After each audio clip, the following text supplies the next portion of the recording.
अस्सलाम वालेकुम स्टूडेंट्स। आज हम Balochistan public service commission lecturer agriculture economics का जो पेपर हुआ है 2026 14 जनवरी को उसका लास्ट पोर्शन डिस्कस करेंगे। फर्स्ट 150 MCQs मेरे प्रीवियस लेक्चर में डिस्कस हो चुके हैं, जिनको हमने टू पार्ट्स में डिस्कस किया। आज हम थर्ड पार्ट 51 से ऑनवर्ड यानी कि 70 MCQs थे इस पेपर के। तो 50 MCQs डिस्कस हो चुके थे और आज हम 51 से स्टार्ट करेंगे। तो चलते हैं जी अपना 51 MCQs की तरफ। Production function shows the relationship between. Production function की हमें डेफिनेशन पता है कि इनपुट और आउटपुट का जो रिलेशनशिप होता है वो हमारे पास क्या होती है, प्रोडक्शन होती है। तो सिंपल है, बी इसका आंसर होगा। 52 MCQs production economics mainly helps, यानी कि जो हम प्रोडक्शन कर रहे होते हैं तो वो किससे हमारे किस फंक्शन से हमारी उसमें मेनली हेल्प होती है, प्रॉफिट मैक्सिमाइजेशन से। तो जो प्रोडक्शन है, प्रोडक्शन इकोनॉमिक्स का जो एम होता है वो क्या होता है कि प्रॉफिट को किस तरीके से मैक्सिमाइज किया जाए। इसका जो बी ऑप्शन होगा वो करेक्ट होगा। 53 the value taken by dependent variable when independent variable equal to zero. तो क्या होगा, vertical intercept, horizontal intercept, no intercept, none of this. जिस तरह ये मैंने कॉस्ट का फंक्शन लिखा हुआ है, कॉस्ट फिजिकल टू 10 + 2Q। 2 ये इधर वेरिएबल कॉस्ट आप कह लें और ये फिक्स कॉस्ट है 10। ये इंटरसेप्ट है 10 और 2Q क्या है, ये इसका स्लोप है 2। और Q इंडिपेंडेंट वेरिएबल है। अगर इंडिपेंडेंट वेरिएबल को मैं जीरो पुट कर दूं तो C इजिकल टू क्या हो गया 10। तो ये मेरा 10 क्या होगा, इंटरसेप्ट होगा। और जो किसके पैरेलल होगा, एक्स एक्सिस के, क्योंकि एक्स एक्सिस पर हम इंडिपेंडेंट वेरिएबल लेते हैं। इंडिपेंडेंट वेरिएबल्स को जब हमने जीरो पुट किया तो इसकी ये क्या वैल्यू आ रही है, 10 वैल्यू आ रही है, जो कि हॉरिजेंटल होगी। ठीक हो गया, हॉरिजेंटल इंटरसेप्ट होगा उसका। तो इसका जो बी ऑप्शन होगा वो करेक्ट होगा। वैसे नो इंटरसेप्ट भी हो सकता है, जिस तरह के हम अगर इंटरसेप्ट यहाँ हो ही ना, C इजिकल टू 2Q हो, तो वो भी पॉसिबल हो सकता है। बट इस क्वेश्चन में जब उसने बात की है the value taken by the dependent variable when independent variable equal to zero, तो वर्टिकल वर्टिकल तो बिल्कुल ही नहीं होगा। हॉरिजेंटल पॉसिबल है, नो इंटरसेप्ट भी पॉसिबल है अगर इंटरसेप्ट की कोई वैल्यू गिवन नहीं है। तो बट इस जो ये क्वेश्चन की जो सिचुएशन है इसके मुताबिक बी ऑप्शन इधर सूटेबल है। A maximum price specify by the law. Maximum price ये होती है कि उससे ज़्यादा आप प्राइस चार्ज नहीं कर सकते। ये कंज्यूमर को बेनिफिट्स देने के लिए होती है। और ये बिलो द इक्विलिब्रियम होती है, जिसे हम सीलिंग प्राइस कहते हैं। ये मैंने आपको डायग्राम बनाकर दिखाई हुई है, ये इक्विलिब्रियम प्राइस है। ठीक है, जिस तरह चीनी की प्राइस पाकिस्तान में फर्ज करें मार्केट इक्विलिब्रियम कह रहा था कि 250 होगी। ठीक हो गया, 250 हो जाती है शुगर की प्राइस।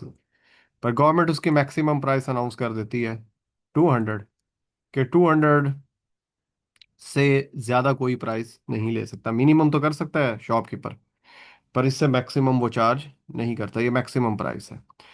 तो मिनिमम पे तो वो जाएगा ही नहीं, क्योंकि वो पहले ही मिनिमम पर आया हुआ है इक्विलिब्रियम से। और इस पर भी वो देने पर खुश नहीं है, क्योंकि इसने इस पर सप्लाई कम कर दी है, पर इस पर डिमांड क्या है, ज़्यादा है। तो क्या होगी सिचुएशन, शॉर्टेज हो जाती है। तो असल में जो उसने क्वेश्चन पूछा हुआ है कि maximum price specify by the law, जो मैक्सिमम प्राइस होती है उसे हम सीलिंग प्राइस कहते हैं। और जो मिनिमम प्राइस होती है, जो प्रोड्यूसर को बेनिफिट्स देने के लिए होती है, वो अबव द इक्विलिब्रियम होती है। ठीक हो गया। और उसको हम मिनिमम प्राइस कहते हैं या फ्लोर प्राइस कहते हैं, सॉरी उसे मैक्सिमम प्राइस कहते हैं या फ्लोर प्राइस कहते हैं। और जो ये बिलो द इक्विलिब्रियम होती है, मैक्सिमम प्राइस, इसको हम सीलिंग प्राइस कह रहे होते हैं। तो ये एक टेक्निकल एमसीक्यूज है। 55 producer surplus is the area in which. Producer surplus area diagram में शायद बनाना भूल गया हूँ। चले बना लेते हैं इसकी डायग्राम। ये हमारे पास है डिमांड और ये है सप्लाई, ये प्राइस है और ये क्वांटिटी। ये वाला जो एरिया होता है सप्लाई कर्व से ऊपर और इस प्राइस से नीचे, ये वाला एरिया जिसे मैं ग्रीन लाइनों से फिल कर रहा हूँ।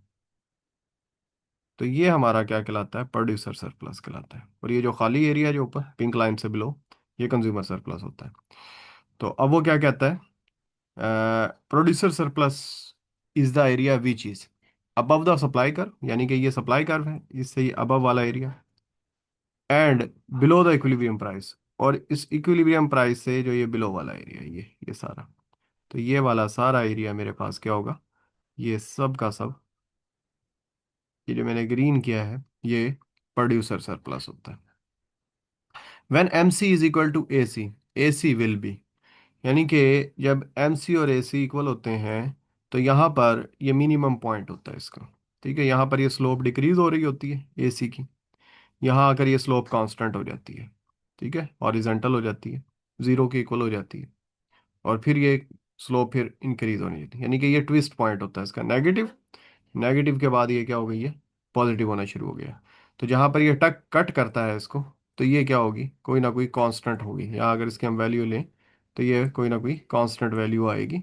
ठीक हो गया, जो कि या स्टेबिलिटी होगी, इसके बाद ये इंक्रीज होना शुरू हो जाएगा।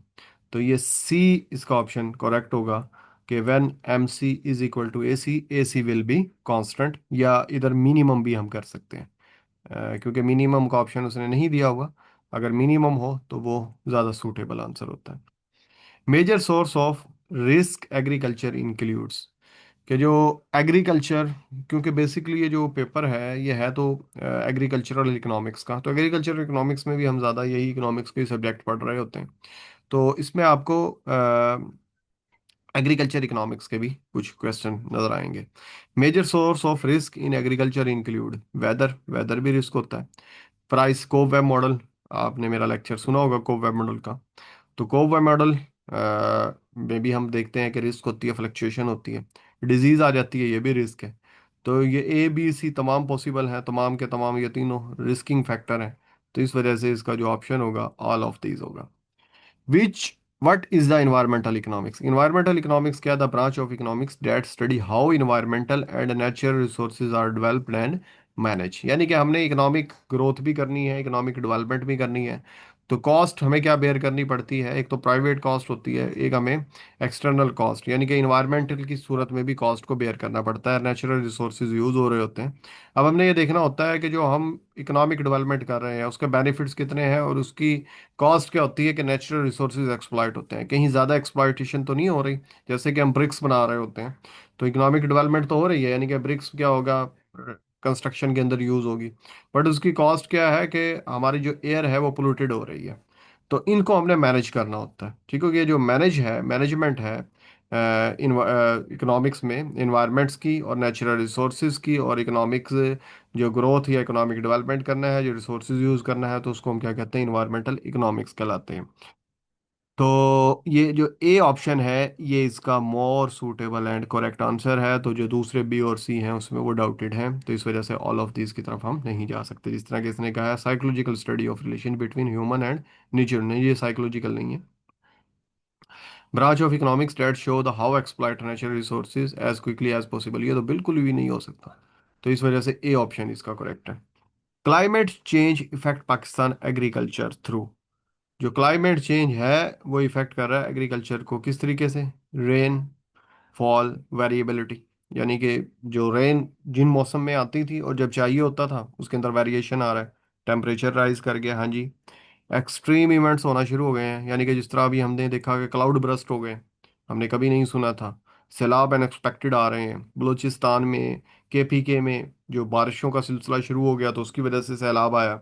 तो ये सब के सब क्लाइमेट्स इफेक्ट्स हैं, और जिसकी वजह से एग्रीकल्चर हमारी इफेक्ट हो रही है। तो इसमें ऑल ऑफ दीज जो ऑप्शन है वो करेक्ट है। National food security policy of Pakistan emphasises, कि वो किस पर जोर देती है, जो पाकिस्तान की नेशनल फूड सिक्योरिटी है, सेल्फ सफिशिएंसी के ऊपर, कि हम खुद मुख्तियार हो जाएं, अपने आप के ऊपर डिपेंड करें। इंपोर्ट्स के ऊपर कोई भी मुल्क नहीं चाहता कि हम इंपोर्ट्स के ऊपर डिपेंड करें। इंडस्ट्रियल क्रॉप के ऊपर भी नहीं है, लाइव स्टॉक के ऊपर भी नहीं है, बल्कि हमारी ये A option is correct one है इसका।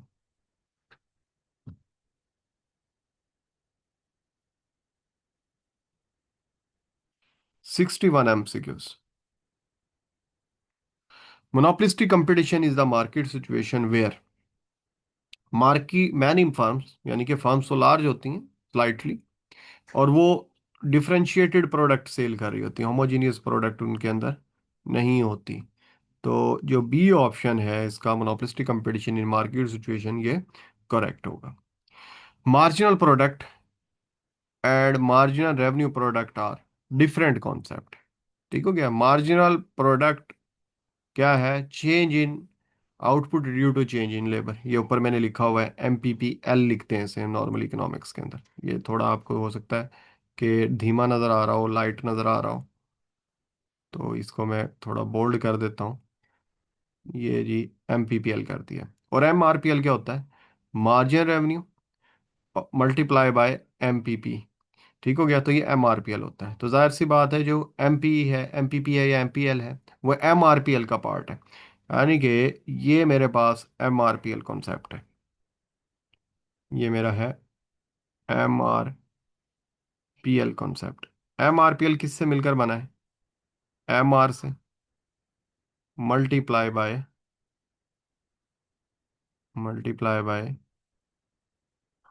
MPPL कर ले। एल ये मैंने अपनी तरफ से लगाया, वैसे ये MRP और MPP है। तो ये इसका पार्ट है, यानी कि ये दोनों का प्रोडक्ट है, मार्जिन रेवेन्यू और marginal product of marginal physical product का। ठीक हो गया। तो ये दो डिफरेंट कॉन्सेप्ट हैं, सेम ये नहीं है। Quasi rent is return on secondary cost, Alfred Marshall, extra earning in the short run. तो इसमें जो मुझे बहुत सूटेबल लगा तो इसका बी ऑप्शन लगा। वरना इसका जो कोजाई रेंट का फार्मूला होता है वो टोटल फिक्स कॉस्ट के इक्वल होती है, और total revenue minus total variable cost, ये मैंने सारी चीज़ें लिखी हैं।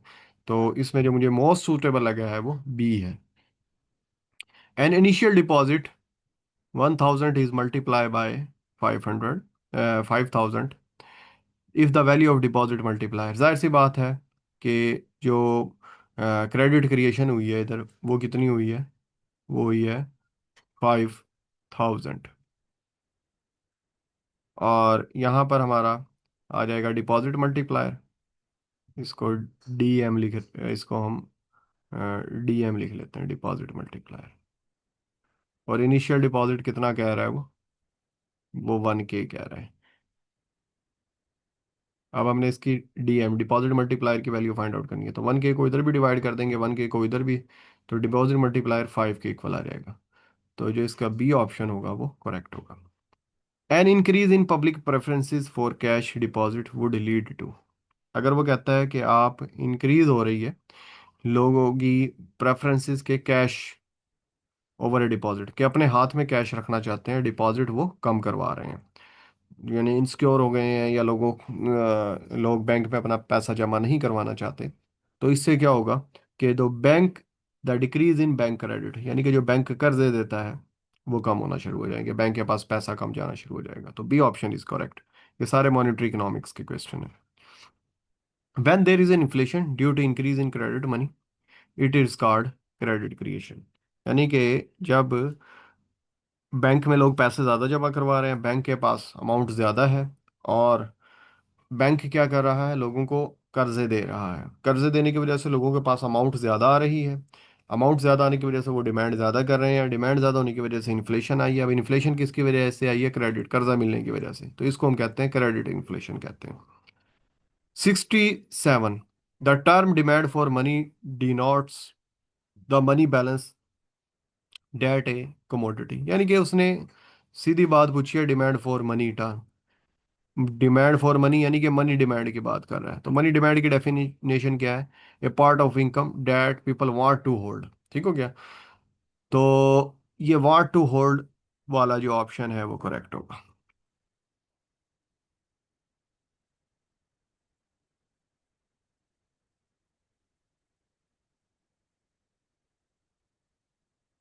Which of the following method of projection depend for its tax success on more than unity elasticity of demand for imports। यानी कि वो क्या कह रहा है? Which of the following method of projection depend of इस सक्सेस, इस जो कौन सा मेथड है जो इलास्टिसिटी ग्रेटर देन हो डिमांड फॉर इंपोर्ट्स उस पर डिपेंड करता है। तो वो एक्सचेंज कंट्रोल है, यानी कि जो मार्शल लर्नर कंडीशन हम पढ़ते हैं जिसमें हम करेंसी को डिवैल्यू करते हैं, एक्सचेंज कंट्रोल है यानी कि, और जिसकी वजह से हमारी जो एक्सपोर्ट है वो बढ़ जाती हैं, और इंपोर्ट्स हमारी क्या होती हैं, कम होती हैं, और जो बैलेंस ऑफ ट्रेड है वो इम्प्रूव कर जाता है। तो इसका जो डी ऑप्शन है कि हमने अपनी ये वो कंट्रोल करनी है, जो ट्रेड है, और जो इलास्टिसिटी है वो ग्रेटर देन 1 है फॉर इंपोर्ट्स, तो हमें कौन सा इसमें से बेस्ट मेथड रहेगा, तो वो एक्सचेंज कंट्रोल है कि आप अपनी करेंसी को डिवैल्यू करेंगे। डिवैल्यू करने से आपकी जो बैलेंस ऑफ ट्रेड है वो इम्प्रूव हो जाएगा। Under a flexible exchange rate system, the exchange rate is determined by the forces of demand and supply for an exchange market। ये सी ऑप्शन, इसका सीधा डेफिनेशन दी गई है, यही इसका ऑप्शन होगा। ये जो आखिरी वाले जो क्वेश्चंस हैं ये इंटरनेशनल फाइनेंस से दिए गए हैं। ये दोनों क्वेश्चन इंटरनेशनल फाइनेंस से हैं। लास्ट है classical explanation of theory of comparative cost was based on opportunity cost. बिल्कुल सिंपल, अपॉर्चुनिटी कॉस्ट के ऊपर ये डिपेंड कर रहा होता है, और ये इंटरनेशनल ट्रेड थ्योरी से है। तो अब ये पेपर देखने के बाद हमें पता चला कि लेक्चर इकोनॉमिक्स किसी भी प्रोविंस का पेपर है, सिंध पब्लिक सर्विस कमीशन को भी मैंने डिस्कस किया, केपीक्यू को भी डिस्कस किया, पंजाब फेडरल को भी डिस्कस किया, कश्मीर आज़ाद जम्मू कश्मीर को भी डिस्कस किया, तो आपको पैटर्न भी पता चल गया होगा। कोई इतना मुश्किल पेपर नहीं होता, बस थोड़ा आपको मेहनत करनी पड़ती है, चीज़ों को देखना पड़ता है। तो अगर आप ये पेपर भी अच्छे तरीके से कर लेते हैं तो मुझे उम्मीद है कि आप इजीली, आजकल जो सीट्स आई हुई हैं बलूचिस्तान पब्लिक सर्विस कमीशन की आई हुई हैं लेक्चरर की, और आज़ाद जम्मू कश्मीर की आई हुई हैं, और बैच मेरा चल रहा है, अगर आप को लगता है कि हमारा ये एरिया वीक है और हमें प्रिपरेशन करनी चाहिए, तो आप मुझसे कांटेक्ट कर सकते हैं। नेक्स्ट वीडियो इंशाल्लाह सिंध पब्लिक सर्विस कमीशन की मैं बनाऊंगा, और फिर दोबारा आज़ाद जम्मू कश्मीर का एक पेपर है उसके ऊपर वीडियो बनेगी। और तब तक के लिए मुझे इजाज़त है। अल्लाह हाफिज़।